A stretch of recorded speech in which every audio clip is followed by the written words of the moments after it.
se vean los libros. Hola, buenos días. Estamos con Antonio y le vamos a hacer 3 preguntas.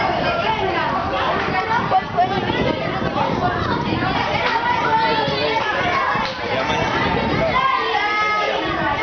¿Qué libro nos recomendarías leer? Pues sí, yo siempre intento recomendar un libro que motive. Es decir, un libro, cada uno tiene que tener su propio gusto, igual que cuando uno va al cine, tiene un género especial que le gusta, la aventura, la poesía, historia, novela, intriga. Entonces, lo normal, lo que yo recomiendo, es que ya que uno va a hacer el trabajo de leer un libro